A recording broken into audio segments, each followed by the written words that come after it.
Paki-explain po yung ano, no, yung pinaka-ruling po nung Supreme Court ng 2011 dito po sa Magallona versus Ermita, na kayo po yung sumulat, no? Kayo po yung ponente.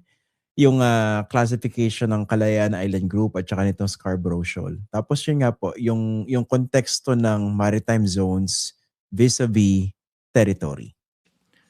Okay, Christian, yung uh, Magallona, Harry Roque at iba pa filed a case in the Supreme Court. Sabi nila, mali yung Republic Act 9522.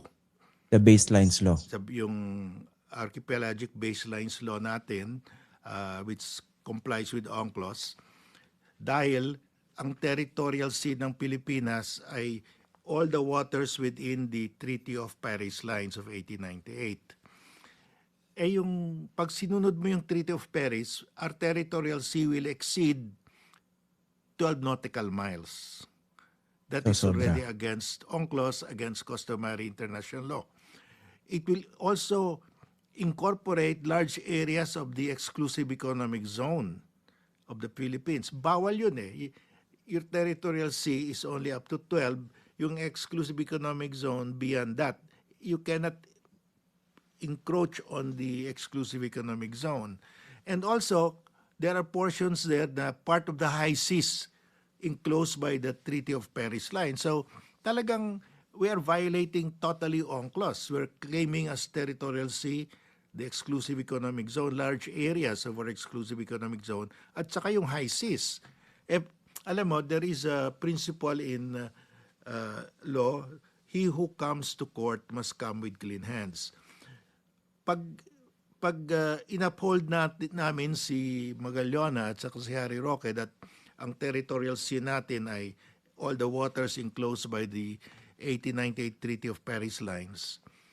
When we filed a case in at the Hague before an UNCLOS tribunal, sinasabi natin, oy China, you have violated UNCLOS because yung 9-dash line mo has no basis under international law, no basis under UNCLOS. Pero yung ating, if we followed Magallona, yung ating territorial sea has no basis also. So in fact, one of the judges of the tribunal asked that question. You are questioning China's 9-dash line as in violation of UNCLOS, but you have your own 9-dash line, the Treaty of Paris lines, which you consider as enclosing your territorial sea. That's also against UNCLOS. Yeah. So if under the principle of if you come to court, you must come with clean hands. You are here with unclean hands, and therefore we will just dismiss this case. Ganyan ang principle eh. So our lawyer said, no, we already revised the law under Republic Act 9522. Ito yung batas, klaro that ang archipelagic baselines natin, we follow the international law, and also ito yung decision ng Supreme Court upholding Republic Act 9522. Kaya hindi na-dismiss yung case natin.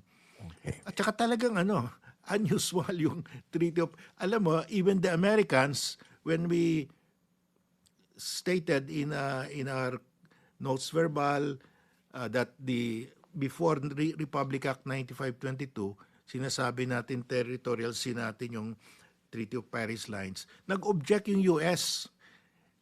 Sabi ng US, kami yung party dyan sa we were the one who signed the Treaty of Paris. It was not our intention to get territorial sea beyond, at that time, 3 nautical miles lang. Sila mismo, they clarified it.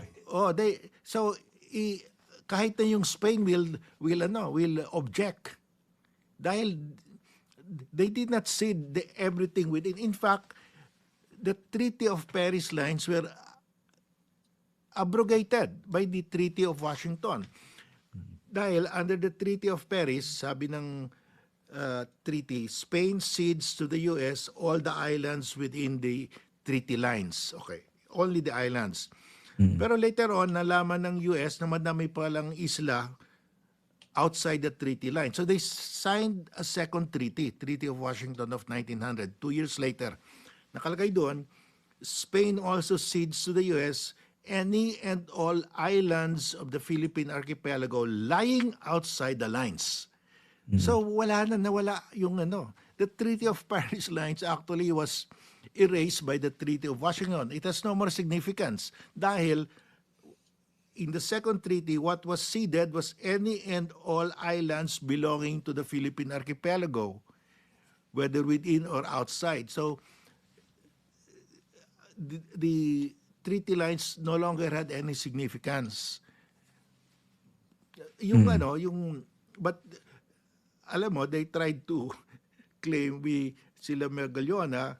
That's why talagang outlandish yung claim na yon na ang territorial sea natin are the waters within the treaty lines. That's why unanimous kami.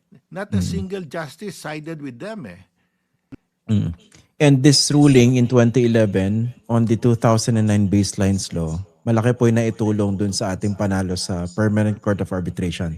Tama po ba? Yeah, because pag hindi natin pinasa yung 9522, conforming our baselines to UNCLOS, i-dismiss yung case natin under the principle of he who comes to court must come with clean hands. Pag sinunod natin si Magallona, i-dismiss yung kaso natin. Pero isa kong worry dito, Justice, laganap yung disinformation niyan, especially when it comes to the issue of the West Philippine Sea. Kahit gaano kalinaw yung paliwanag na yan, kaya kailangan tiyagain po at paulit-ulit na gawin po, Kasi may mga nabubudol pa rin 'Di ba? Parang they would want to simplify it as saying, kita nyo na, talaga nabawasan yung teritoryo natin dahil dyan sa ruling ni Justice Carpio. Hindi po ba? So kailangan ulit-ulitin itong paliwanag na ito. Hindi po ba kayo nagsasawa? Hindi ba kayo tinatabangan kahit paano? Well, alam mo, we have no recourse but to do this. Otherwise, our people will be misled, no? And we cannot just sit down and do nothing when people misstate the facts and the law, no? Talagang kasi ang pag nangyari yan, mali na yung our moves will be our foreign policy will be taking steps that are wrong because mali yung facts mo, mali yung law mo, talagang matatalo ka in future arbitration, no? And the world will not support us anymore. Pag alam mo, yung ating 1898 Treaty of Paris lines, sinasabi natin noon na ito yung ating territorial sea. Alam mo, ang daming mga bansa nag-object. US, Australia, as far as I know, US and Australia, I think also Canada, dahil it's against UNCLOS. They submitted notes verbal objecting to our claim. And nobody will support us. Pag ganyan tayo, nobody will support us in the West Philippine Sea. The entire EU will not support us. Even Spain will be the first to object. Hindi yan. We signed the treaty. That was not our intention. Even the US, we signed the treaty. Sabihin nila, that is not our intention. In fact, the US is so persistent before, no? Palagi sila nag-o-object na that is against international law.